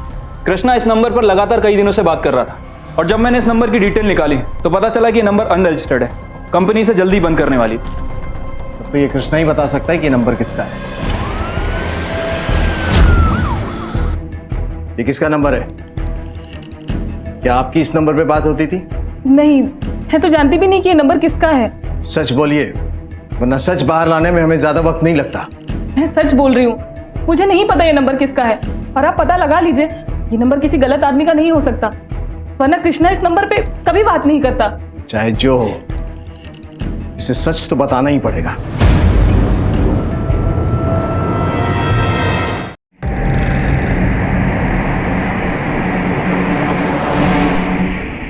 वो नीलेश अंकल का दूसरा नंबर था। क्या नीलेश इस नंबर पे बात किया करता था? और इतनी क्या बातचीत होती थी तुम दोनों के बीच में? वो सब मुझे नहीं पता। नीलेश अंकल और मैं मिलने वाले थे, मैं गया भी था उनसे मिलने, पर वो मुझे मिले नहीं। सर, अगर कृष्णा नीलेश के मरने के बाद भी उसे कॉल कर रहा था, इसका मतलब यह है कि कृष्णा को नहीं पता कि नीलेश मर चुका है। सर, इस हिसाब से तो कृष्णा ने नीलेश का खून नहीं किया। कृष्णा का बर्ताव भी बड़ा अजीब सा है। ये बात समझ में नहीं आ रही कि उसके दिमाग में चल क्या रहा है। और उससे भी बड़ी बात, बिना पेपर्स के नीलेश से सिम कार्ड क्यों लिया? कहीं वो किसी गलत चीज में इन्वॉल्व तो नहीं था?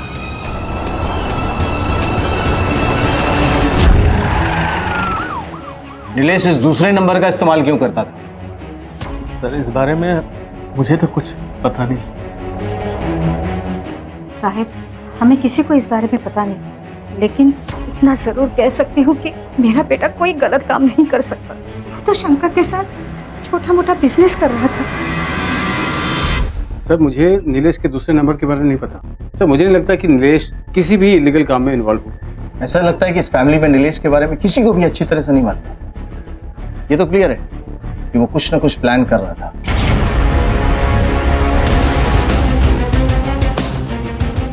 सेल्युलर कंपनी से नीलेश किस नंबर का कॉल रिकॉर्ड्स निकाला? Okay sir. पता नहीं बिना वेरिफिकेशन का नंबर कैसे चालू कर दिया।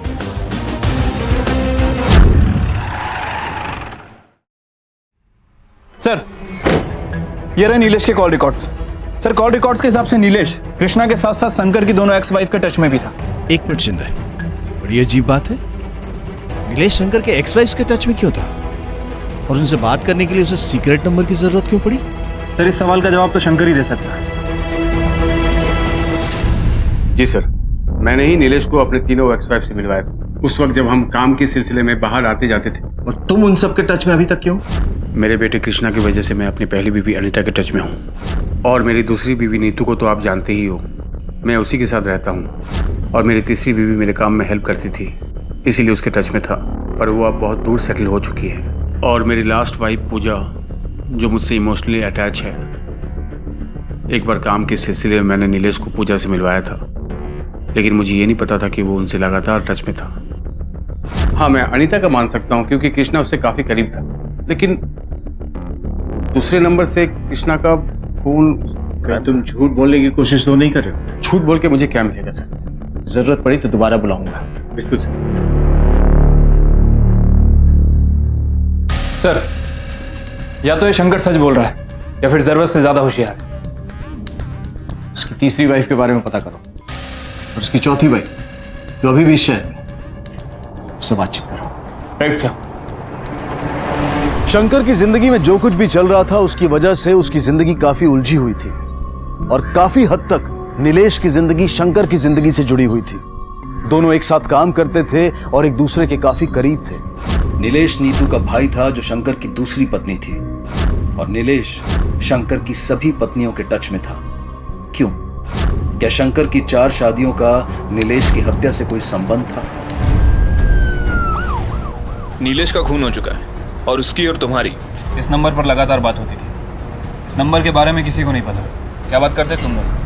सर, जब से शंकर ने मुझे उससे मिलवाया है वो मुझे रोज़ अपने नंबर से फ़ोन किया करता था। उसके बाद जब मेरी इंगेजमेंट हो गई तो मैंने उसका फ़ोन उठाना बंद कर दिया। फिर वो मुझे एक नए नंबर से कॉल करता था। मैंने उससे कहा कि अब मैं उससे बात नहीं कर सकती।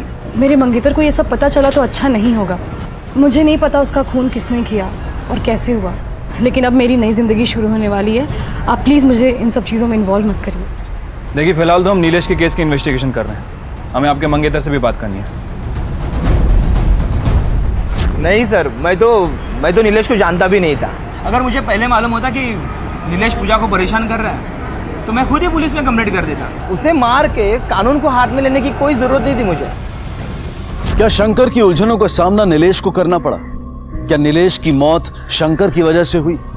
इस केस में अब भी ऐसी कई चीजें थी जो पुलिस के सामने आनी बाकी थी। दूसरी तरफ रंजना और पराग के बच्चे की किडनैपिंग और हत्या के मामले में पुलिस के हाथ एक बड़ी कामयाबी लगी। सर, किडनैपिंग वाली जगह से मैंने कुछ सबूत इकट्ठा करने की कोशिश की। आसपास के लोगों से पूछताछ भी की तो उन्होंने बताया जिस दिन हम लोग किडनैपर को पकड़ने गए थे वहां एक बच्चा भी मौजूद था। ये रहा सर उसका स्केच। आप लोग इस लड़के को जानते हैं? नहीं सर। सर, हम इसे नहीं जानते। ठीक है, हमें कुछ भी पता चला तो हम आपको इन्फॉर्म करेंगे। राणे सर, इसका मतलब हमारा शक सही था रान। अगर किडनैपिंग में इसी लड़के का हाथ है तो ये जरूर इसकी पहली किडनैपिंग रही होगी, वरना ये इन लोगों से सिर्फ 5 लाख रुपए की डिमांड नहीं करता। इस स्केच को हर जगह सर्कुलेट करो, सबसे पूछताछ करो और अपने खबरियों को अलर्ट कर दो। इस लड़के को जल्द से जल्द पकड़ के इससे पूछताछ करना हमारे लिए बहुत जरूरी हो गया है। आखिर नीलेश की हत्या के पीछे किसका हाथ हो सकता है? कौन उसे इतनी बेरहमी से मार सकता है? सर, नीलेश की अपनी बीवी मीरा के साथ कुछ खास बनती नहीं थी। मीरा की माने तो नीलेश और मीरा के बीच बहुत सारी लड़ाइयां भी होती थी। सर, कहीं ऐसा तो नहीं कि मीरा ने नीलेश को मरवाया? ऐसा भी हो सकता है कि नीलेश के चाचा गणेश ने उसे मरवाया हो, क्योंकि उससे उसका बिहेवियर बहुत अजीब था। सर, इस केस में शंकर से लेकर अनीता, पूजा से लेकर पूजा का मंगेतर राकेश, ये सभी सस्पेक्ट हैं। इन सब के पास ऐसी ना ऐसी कोई ठोस वजह जरूर होगी जिसकी वजह से उसने नीलेश को इतनी बुरी तरह से मारा। शिंदे, एक और मेजर चीज हमने मिस की। ट्रायंगुलेशन रिकॉर्ड के हिसाब से उसकी हत्या इस एरिया में हुई, जबकि उसका मोबाइल का लोकेशन ये दिखा रहा है। क्या नीतू और शंकर रहते हैं? तो क्या वो इस एरिया में आया था? और अगर आया था तो नीतू और शंकर से मिला?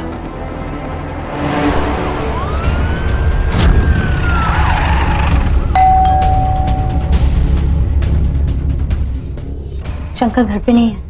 हमारे सवालों का जवाब तुम भी दे सकते हो कि जिस रात नीलेश की मौत हुई उस रात वो तुम लोग से मिलने आया था इस एरिया में? क्योंकि उसके कॉल रिकॉर्ड्स के मुताबिक वो इसी एरिया में था, तो डेफिनेटली तुम लोग से मिलने आया होगा, है ना? मुझे नहीं पता कि वो इस एरिया में आया था या नहीं आया था, और अगर आया भी होगा तो हम लोग घर पे थे ही कहाँ? उस रात तुम लोग कहाँ थे? झूठ बोलने का रास्ता ढूंढ रही हो या सच छुपाने का तरीके? गिरफ्तार कर लो इसे। हम उस रात को डॉक्टर के पास गए थे।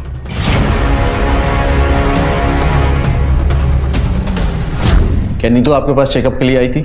10 अगस्त की रात को नीतू मेरे पास चेकअप के लिए आई थी, पर उस रात ऐसा लग रहा था जैसे उसकी किसी के साथ हाथापाई हुई हो। ये हालत आपकी कैसे हुई? नहीं नहीं डॉक्टर, मैं ठीक हूँ, बस मुझे पेन किलर चाहिए।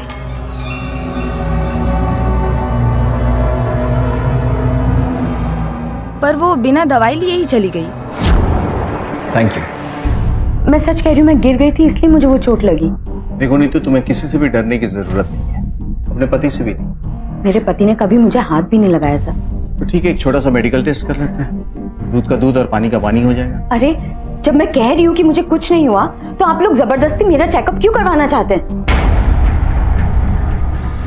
तो ठीक, घर जाओ तुम।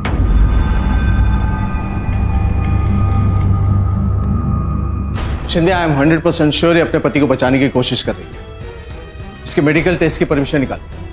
हो सकता है ये घरेलू हिंसा का शिकार हुई हो, जिसका पता नीलेश को चल गया, और इसी वजह से शंकर और नीलेश में झड़प हुई, जिसके बाद शंकर ने नीलेश को मार दिया। इस केस में पुलिस के हाथ अब तक कोई ठोस सुराग नहीं लगा था।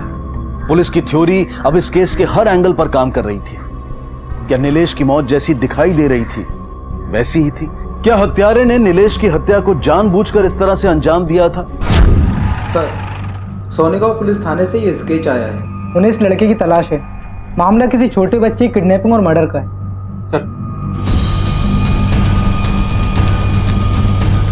फौरन सोनेगांव पुलिस स्टेशन को कांटेक्ट करो। जी सर।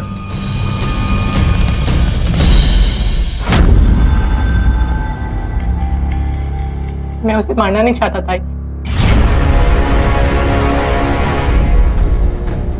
मुझे तो उनसे पैसे चाहिए थे। तुम्हारे साथ और कौन था इस प्लानिंग में? मुझे नीलेश अंकल ने कहा था ये पैसे कमाने का सबसे आसान तरीका है, क्योंकि मुझे पैसों की जरूरत थी।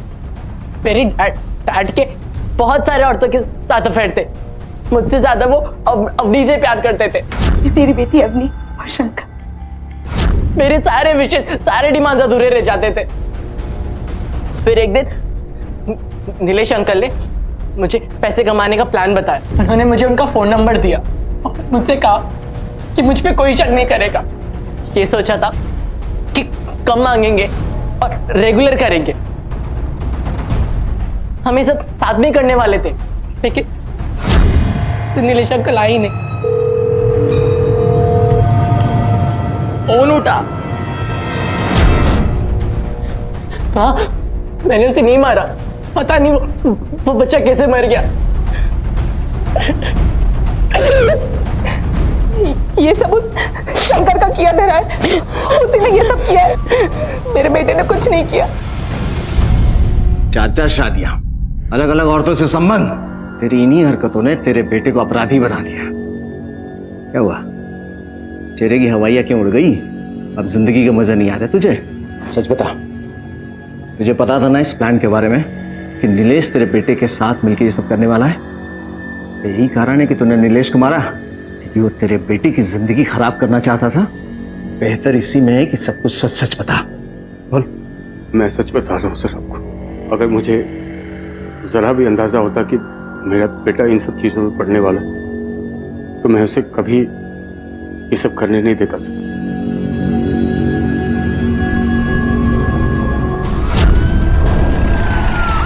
मुझे नहीं करवाने कोई भी टेस्ट वेस्ट। आप लोग मुझे जबरदस्ती ले जाना चाहते हैं? हमारे पास कोर्ट के ऑर्डर हैं और आपको हमारे साथ चलना होगा। और वैसे भी सांच को आंच क्या, चांदनी ले चलो। नहीं, मुझे नहीं जाना। सर, नीतू को बहुत बुरी तरीके से मारा पीटा गया है। Thanks doctor. सर, मुझे लगता है कि यह सब शंकर ने किया है। हो सकता है नीलेश ने नीतू को बचाने की कोशिश की और मारा गया। शंकर को उठाओ। पुलिस लॉकअप में थोड़ी सी खातिरदारी करेंगे तो शायद सच बोल देगा। Right sir. क्या बकवास है सर ये सब? आपने मुझे यहाँ क्यों लाया है? अपनी पत्नी से मारपीट करता है तू? मैं ऐसा कभी सोच भी नहीं सकता सर। मेरी बीवी है वो तेरी बीवी है? तो बाकी की 3 कौन थी? वो सब समय का जोश था। शादी की मैंने 4 और समय का जोश था। सर, मैं हमेशा के लिए नीतू के पास लौट कर आया हूँ सर। और ये सब जिस दिन हुआ उस दिन मैं शहर में भी नहीं था। नीलेश कैसे मरा? मुझे क्या पता होगा सर नीलेश कैसे मरा। सच बोल रहा हूँ सर। मैं सच कह रही हूँ, मेरे पति ने कभी मुझ पे हाथ नहीं उठाया। तो तुम्हें ये चोट कैसे लगी? सर, जब मुझे उनके अफेयर्स के बारे में पता चला तो मैंने खुद से ही खुद को चोट पहुंचा ली। सच क्या है तो हम पता लगा ही लेंगे। अभी जा सकते।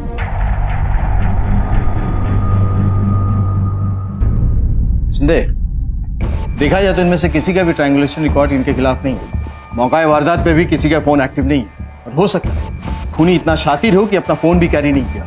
कुछ तो है जो हम मिस कर रहे हैं। और ये देखो, इस कहानी का ये किरदार जो शायद मिसिंग लिंक भी हो और यही इसके हाथ की हथकड़ी भी बने, क्योंकि कॉल रिकॉर्ड्स के मुताबिक खून होने से 2-3 दिन पहले जहां जहां नीलेश का लोकेशन दिखा रहा है वहीं वहीं इसका भी फोन एक्टिव है। कहीं ये शख्स उसका पीछा तो नहीं कर रहा? और अगर इसने नीलेश को मारा, क्यों मारा? सर, मैं अपने होने वाले बच्चे के बाप को क्यों मारूंगी? मुझे वैसे भी कोई सपोर्ट नहीं है। मैं अपने आप को ऐसे सिचुएशन में क्यों डालूंगी सर? गुस्सा, जलन, ये 2 चीजें काफी हैं किसी को भी मारने के लिए। और अब तुम्हारे सच छुपाने से भी कुछ नहीं होगा, क्योंकि हमने ये पता किया है तुम्हारा भाई रवि हमेशा नीलेश के आसपास ही रहता था। हाँ, मैं उनके आसपास ही रहा करता था, उन पर नजर रखता था, पर मैंने उन्हें मारा नहीं है। नीलेश पे नजर क्यों रखता था तो? नीलेश अपने जीजा शंकर को अपना गुरु मानता था और शंकर ने भी उसे अपना चेला बना लिया था। वो उन्हीं के नक्शे कदम पर चलता था। शंकर के कई सारे अफेयर्स थे और जब मैंने नीलेश को ये सब करने से मना किया तो उसने मुझे बहुत मारा। नीलेश का चरित्र परत दर परत पुलिस के सामने खुलता ही जा रहा था। पुलिस के हाथ जो जानकारी लगी थी उसकी वजह से मीरा और उसके भाई के साथ पूजा और उसका मंगेतर भी पुलिस की रडार पर थे। पुलिस इस केस के हर एंगल को एक नए तरीके से देख रही थी और जल्द ही उनके हाथ इस केस की वो कड़ी लगी जिसकी उन्हें तलाश थी। उसे झूठ क्यों बोला था? एक बार फिर पूछ रहा हूं, कैसे लगी चोट? मेरे पति ने किया है। हमने नीलेश और तुम्हारे हस्बैंड शंकर दोनों के मोबाइल लोकेशन रिकॉर्ड्स निकलवाए हैं। जिस दिन तुम डॉक्टर के पास गई थी उस दिन तुम्हारा हस्बैंड शहर में नहीं था, 20 किलोमीटर दूर था। तुम जब डॉक्टर के पास से वापस आई तब वो आया। तो क्या 20 किलोमीटर दूर से उसका भूत तुम्हें मारने के लिए आया था? डॉक्टर के पास जाने से पहले तुम्हारा भाई नीलेश तुम्हारे साथ था। माजरा क्या है? माजरा क्या है?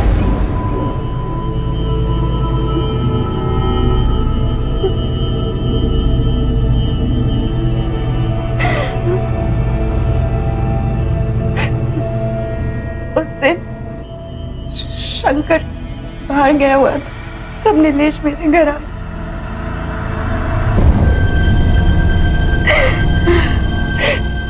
और जब शंकर घर आए तो नीतू,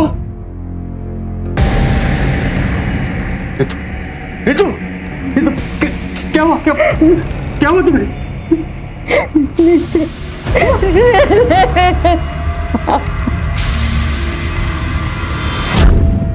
मैंने तुरंत उसको फोन किया और मिलने के लिए कहा। मैंने उसको फोन पर बोला कि उसने जो भी किया सही किया है और मुझे गर्व है कि आज एक चेला गुरु से आगे निकल गया है। ये सब आप ही ने से सिखाया गुरुदेव, मेरे काम देवता। आप ही ने तो ज्ञान दिया था ना कि काम के आगे सब मुंह माया छोड़ दो, मत देखो कौन है क्या होगा, जो दिल में कर दो। करते हैं।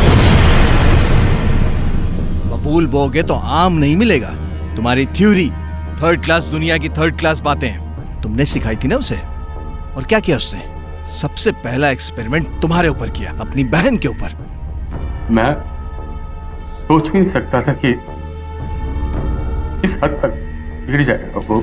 अंधेरे में रास्ते की दूरियां नहीं नाप सकते शंकर। अगर किसी ने इसका रेप किया ना, तुम भी उसके बराबर के जिम्मेदार।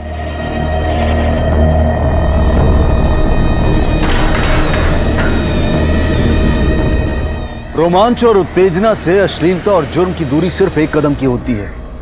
आने वाले खतरे को भांप कर भी कुछ ना करना जुर्म को दावत देने जैसा है। कभी कभी अपनी और हमारे अपनों की भलाई के लिए सही वक्त पर आवाज उठाना जरूरी होता है। जब भी कभी आपको अपने आसपास या अपने परिवार में कुछ ऐसा दिखाई दे जिससे आपको होने वाले जुर्म की दस्तक सुनाई दे, तो चौकन्ने हो जाइए, क्योंकि आपका एक सही कदम आने वाले खतरे को टाल सकता है। इसी विचार के साथ अब मैं अनूप सोनी आपसे विदा लेता हूं। फिर मुलाकात होगी अगले एपिसोड में एक और चौंका देने वाले केस के साथ। तब तक अपना और अपने परिवार का ख्याल रखें और देखते रहें क्राइम पेट्रोल डायल 100। सबक एक को, सीख हम सबको। जय हिंद। क्राइम पेट्रोल्स के और भी दिलचस्प कहानी देखने के लिए हमारे चैनल को सब्सक्राइब करें और बेल आइकॉन दबाना न भूलें।